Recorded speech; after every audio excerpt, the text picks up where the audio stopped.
जय श्री कुल देवता। माघी पूर्णिमा भगवान विष्णु की विशेष कृपा का दिन है।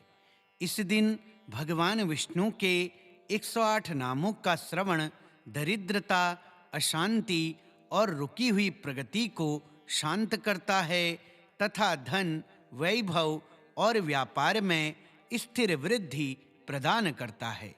शुद्ध मन से भगवान विष्णु के 108 नाम जरूर सुने और जीवन में स्थिरता, शांति और नारायण कृपा का अनुभव प्राप्त करें। श्री विष्णु अष्टोत्तर शतनामावलिः।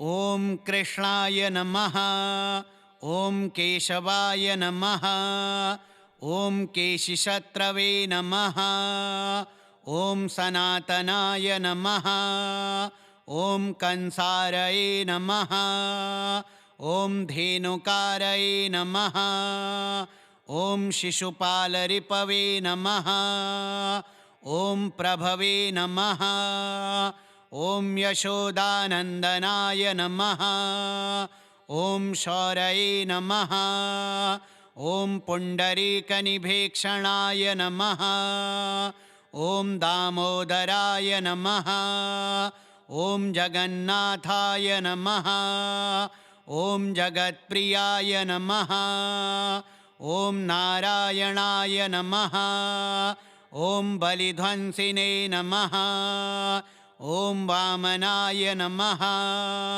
ओम अदितिनंदाय नमः, ओम विष्णवे नमः, ओम यदुकुलश्रेष्ठाय नमः, ओम वासुदेवाय नमः, ओम वसुप्रदाय नमः, ओम अनंताय नमः, ओम कैटभारये नमः, ओम मल्लजिते नमः, ओम नरकांताय नमः, ओम अच्युताय नमः, ओम श्रीधराय नमः, ओम श्रीमते नमः, ओम श्रीपतये नमः, ओम पुरुषोत्तमाय नमः, ओम गोविंदाय नमः, ओम वनमालिने नमः, ओम ऋषिकेशाय नमः,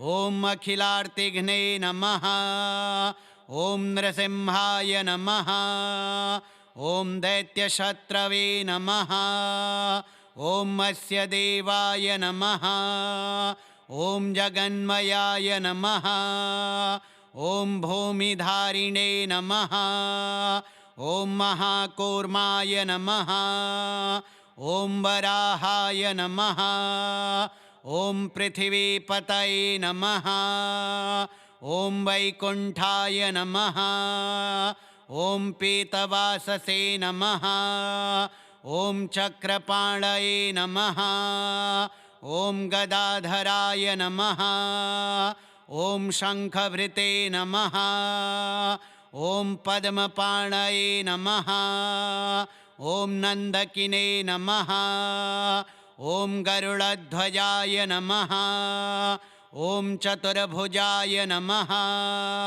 ओम महासत्वाय नमः, ओम महाबुद्धये नमः, ओम महाभुजाय नमः, ओम महोत्सवाय नमः, ओम महातेजसे नमः, ओम महाबाहुप्रियाय नमः, ओम प्रभवे नमः, ओम विश्वक्सेनाय नमः, ओम शारंगिणे नमः, ओम पद्मनाभाय नमः, ओम जनार्दनाय नमः, ओम तुलसीवल्लभाय नमः, ओम अपाराय नमः, ओम परेशाय नमः, ओम परमेश्वराय नमः, ओम परमक्लेशहारिणे नमः, ओम परत्रसुखाय नमः, ओम परस्मै नमः, ओम हृदयस्थाय नमः, ओम अम्बरस्थाय नमः, ॐ मयाय नमः ॐ मोहदाय नमः ॐ मोहनाशनाय नमः ॐ समस्तपातकध्वंसिने नमः ॐ महाबलबलान्तकाय नमः ॐ रुक्मिणीरमणाय नमः ॐ रुक्मिप्रतिज्ञाखण्डनाय नमः ॐ महते नमः ॐ दामबद्धाय नमः ॐ क्लेशहारिणे नमः ॐ गोवर्धनधराय नमः ॐ हरये नमः ॐ पूतनारये नमः ॐ मुष्टिकारये नमः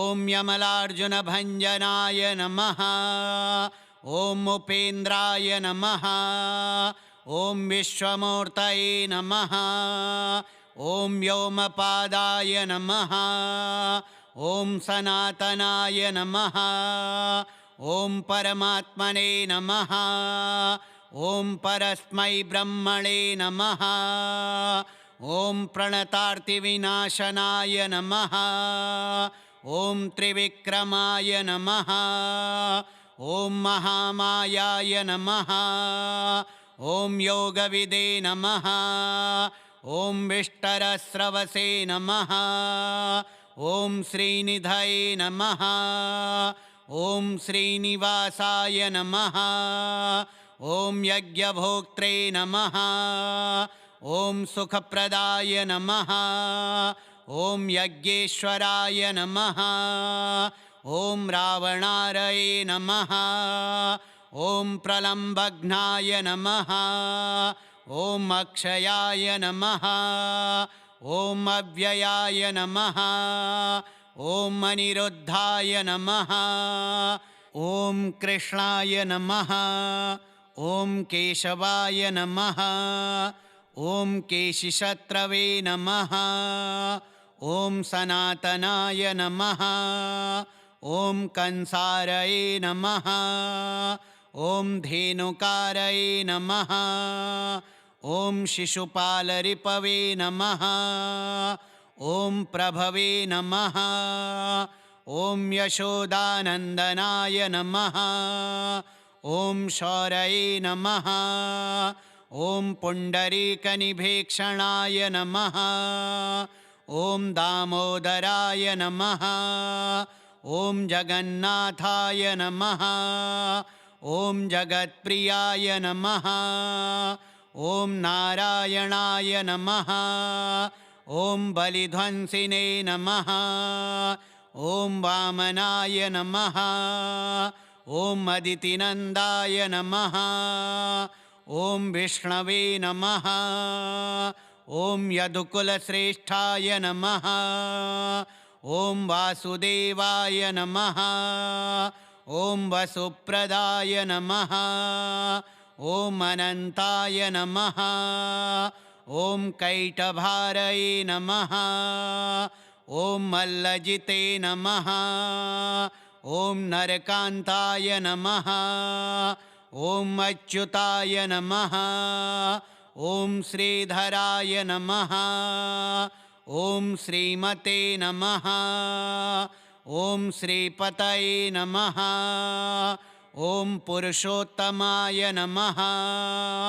ॐ गोविन्दाय नमः ॐ वनमालिने नमः ॐ ऋषिकेशाय नमः ॐ अखिलार्तिघ्ने नमः ॐ नृसिंहाय नमः ॐ दैत्यशत्रवे नमः ॐ अस्य देवाय नमः ॐ जगन्मयाय नमः ॐ भूमिधारिणे नमः ॐ महाकूर्माय नमः ॐ वराहाय नमः ॐ पृथिवीपतये नमः ॐ वैकुण्ठाय नमः ॐ पीतवाससे नमः ॐ चक्रपाणये नमः ॐ गदाधराय नमः ॐ शङ्खभृते नमः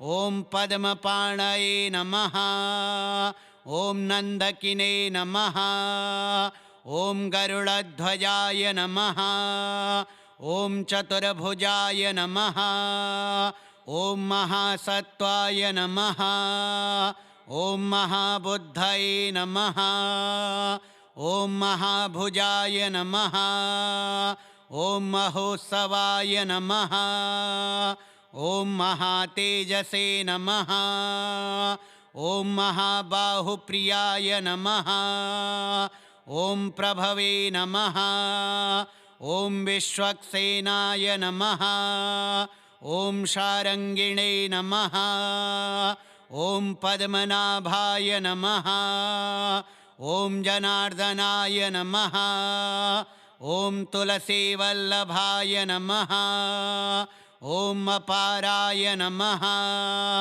ॐ परेशाय नमः ॐ परमेश्वराय नमः ॐ परमक्लेशहारिणे नमः ॐ परत्रसुखाय नमः ॐ परस्मै नमः ॐ हृदयस्थाय नमः ॐ अम्बरस्थाय नमः ॐ मयाय नमः ॐ मोहदाय नमः ॐ मोहनाशनाय नमः ॐ समस्तपातकध्वंसिने नमः ॐ महाबलबलान्तकाय नमः ॐ रुक्मिणीरमणाय नमः ॐ रुक्मिप्रतिज्ञाखण्डनाय नमः ॐ महते नमः ॐ दामबद्धाय नमः ॐ क्लेशहारिणे नमः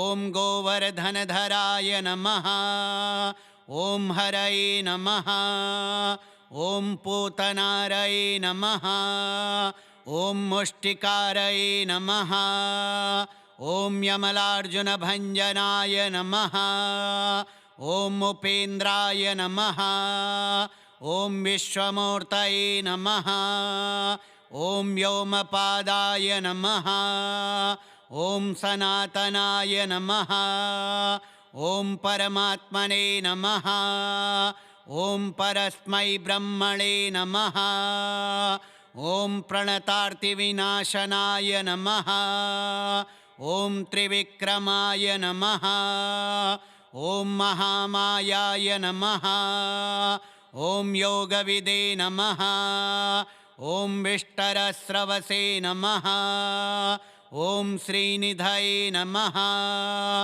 ॐ श्रीनिवासाय नमः ॐ यज्ञभोक्त्रे नमः ॐ सुखप्रदाय नमः ॐ यज्ञेश्वराय नमः ॐ रावणारये नमः ॐ प्रलम्बघ्नाय नमः ॐ अक्षयाय नमः ॐ अव्ययाय नमः ॐ अनिरुद्धाय नमः ॐ कृष्णाय नमः ॐ केशवाय नमः ॐ केशिशत्रवे नमः ॐ सनातनाय नमः ॐ कंसारये नमः ॐ धेनुकारये नमः ॐ शिशुपालरिपवे नमः ॐ प्रभवे नमः ॐ यशोदानन्दनाय नमः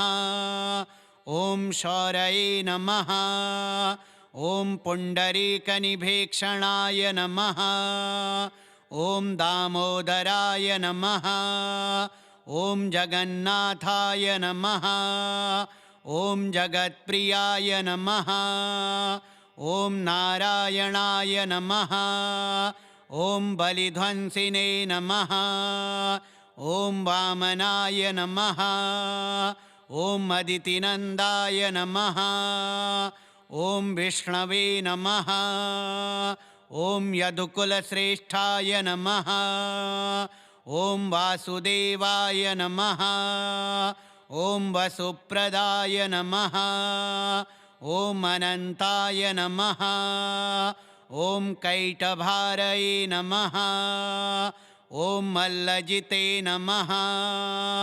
ॐ नरकान्ताय नमः। ॐ अच्युताय नमः। ॐ श्रीधराय नमः। ॐ श्रीमते नमः। ॐ श्रीपतये नमः। ॐ पुरुषोत्तमाय नमः। ॐ गोविन्दाय नमः। ॐ वनमालिने नमः। ॐ ऋषिकेशाय नमः। ॐ अखिलार्तिघ्ने नमः। ॐ नृसिंहाय नमः। ॐ दैत्यशत्रवे नमः। ॐ अस्य देवाय नमः। ॐ जगन्मयाय नमः। ॐ भूमिधारिणे नमः। ॐ महाकूर्माय नमः। ॐ वराहाय नमः। ॐ पृथिवीपतये नमः। ॐ वैकुण्ठाय नमः। ॐ पीतवाससे नमः। ॐ चक्रपाणये नमः। ॐ गदाधराय नमः। ॐ शङ्खभृते नमः। ॐ पद्मपाणये नमः। ॐ नन्दकिने नमः। ॐ गरुडध्वजाय नमः। ॐ चतुर्भुजाय नमः। ॐ महासत्त्वाय नमः। ॐ महाबुद्धये नमः। ॐ महाभुजाय नमः। ॐ महोत्सवाय नमः। ॐ महातेजसे नमः। ॐ महाबाहुप्रियाय नमः। ॐ प्रभवे नमः। ॐ विश्वक्सेनाय नमः। ॐ शारङ्गिणे नमः। ॐ पद्मनाभाय नमः। ॐ जनार्दनाय नमः।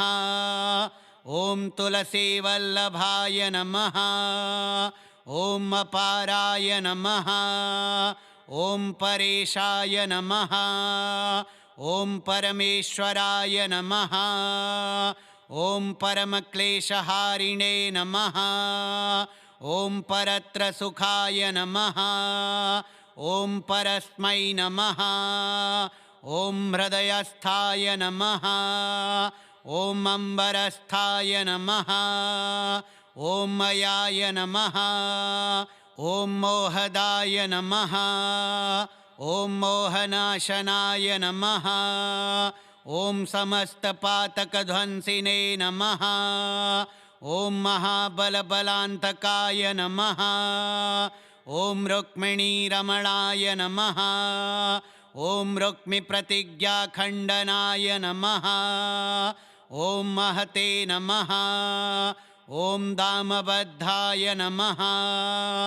ॐ क्लेशहारिणे नमः। ॐ गोवर्धनधराय नमः। ॐ हरये नमः। ॐ पूतनारये नमः।